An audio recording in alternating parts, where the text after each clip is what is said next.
So, 2021, I'm preparing to go through a divorce. Okay. And it was a difficult marriage, a marriage full of toxicity for a number of reasons, with my ex. And toward the end there, when it was happening, that 2021 time, I remember just dealing with a lot with her. Yeah. There was some substance abuse there, but then and infidelity, and as we start to go through that, the fact that I'm dealing with how I was holding this family down.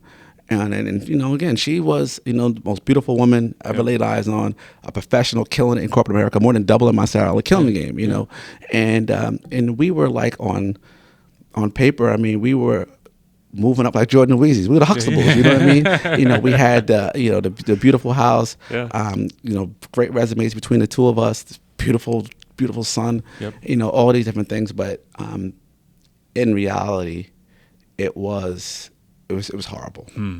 And then I remember when this was happening, I went over to my parents' house and basically broke down to them, and I call it, Phil. I say I came out of the closet because I said, Mom, Dad, I'm not living in this great marriage that you thought I was. I haven't been honest. I've been dying for years. And it's a marriage. There's no intimate. Hasn't been intimacy over years or 2 years, and sleep in separate bedrooms and all of this stuff. And I just had to tell my truth. This is what's been happening. And then some of the things that were going on within the marriage, and then Phil, I realized, I said, shit. I was like, there's something called vicarious trauma that I have not dealt with. So let me break that down to you with that. So you have this component here, right? My life, my marriage. But then you have the years of the vicarious trauma, these things that I didn't deal with. So the average Joe or Jane, right, will see 2 critical incidents in their life. So when you were an undergrad, you might have saw one of your frat brothers drinking and fall off of a balcony because he was drinking. Or, 10 years later, you're in LA and you're driving down the 10, you see 2 motorcycles racing. And then you see a mile later, body parts all over the place. So you see 2 critical incidents in your life. For us, they say in a 20, 25-year career, we see 600 to 700 critical events. Oh, my goodness. And I'm talking about, Phil, I'm talking about the suicides. I'm talking about the homicides. I'm talking about the brutal sexual assaults, the women who are brutally sexually assaulted, the children who are brutally sexually assaulted or molested by people who supposed to love them and things like that. Or how about this? Or the father who backs out of the driveway and runs over his 4-year-old son by accident. You see these events, and you think that stuff has to go somewhere. Right. And even today, as I talk to you, the only time I'm compelled to go talk to a therapist is if I shoot somebody. That's it. If I'm involved in an officer-involved shooting, that's the only time. But when I see all of these events of trauma, there's nothing that pulls me aside. There's nothing that there's no mechanism in place that says, hey, you got to go come in and sit down and let's talk to somebody. Unpack this, And we think that maybe we can bury it in the bottom of a glass, or we get into other addictions, pornography, gambling, domestic disputes, fighting, all of these other different things. Okay. And the point is that stuff has to go somewhere. You have to deal with that. And in our field, in our profession, we are doing a better job at it, but we've done a horrible job. And then we also put the stigma on it that, hey, if I say something is wrong with me, if I'm saying I'm not right, I'm not feeling well, I need to talk to a therapist, I need EAP or something like that, we believe, oh my goodness, they're going to take our shield away from us. They're going to bench us. But in actuality, Phil, it's the antithesis of that. Because if you actually go and you ask for help and you get the assistance, we're going to do just that. We're gonna do, and we're gonna get you the help you need. And but it's when you decide to go hit your wife or get a DWI or get into a bar fight or whatever. Yeah, at those times it's very difficult for the job, the agency, to be able to help you at that point. But if you actually do it before, we're getting much better at putting mechanisms in place to get you that assistance. So all of that stuff came to a head for me at one time.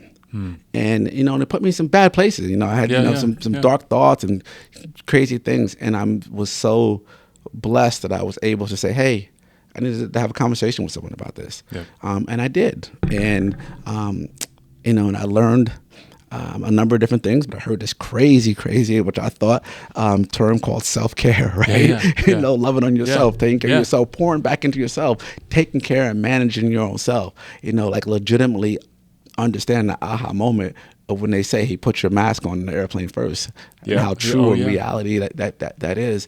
And I just went through this completely different trajectory, and you know, got close again with my spiritual leader.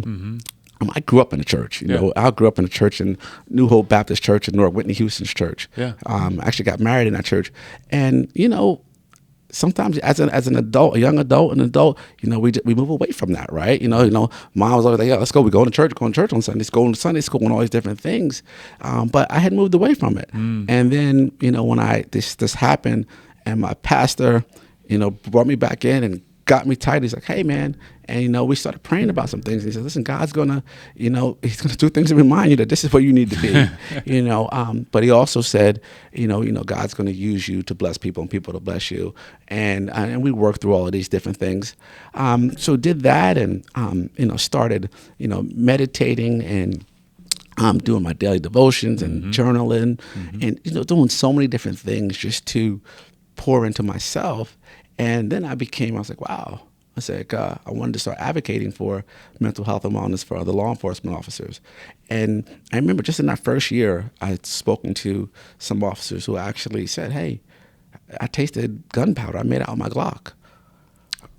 I was like, oh. Shoot. And I remember going to chief school, and there was a person there, an instructor there, who even told a story about doing the same thing and pulling the trigger. And it just didn't go off, you know. So I'm like, this shit is real, man. This stuff is real. So I really started like really becoming passionate about this. And then it got even heavier for me because the summer of 2024, last year, I get the opportunity to go to the FBI National Academy, which is the #1 executive leadership program for law enforcement executives in the world, right? Less than 1% of us get into it. And it's such an honor to get there, you know, and it's like you get into this, and when you're in that program, they constantly put, you're the best of the best, you're the best of the best. So I meet some great individuals, get the great training. It was fantastic. And I go, and I remember when I graduated, September 11th, my son, my father, and my brother came to my graduation, and I had my son for 3 weeks after that, and he wanted to drive home with me, so we went to D.C., all over that, and then we came back here. I had him for 3 weeks, and then you saw him; he was in school. And then 3 weeks later, we had a critical event in our family. You know, with his mother, that changed everything for us, and it put me in a position where I'm at today, where I'm a single father, you know, and we battled through this for a year, and I had to like activate his therapist again, and this was you know, surrounding you know, mental health too, you know, again. So again, I was, you know, really hit me from another aspect. So I say all this to say that like mental health has really, I've been able to touch it or see it or feel it from different aspects of my life. And again, like I told you from the onset here, like I grew up around this stuff, right? My mother was a director at a psych director's hospital, but I never, ever grasped it until I became a father, until I became a police officer, until I became a husband. You know, it was like, wow. So today, as I said here to you, like I really believe in it. You know, obviously it's Mental Health Awareness Month, you know, and it's something that's really important, and specifically it's important for our law enforcement.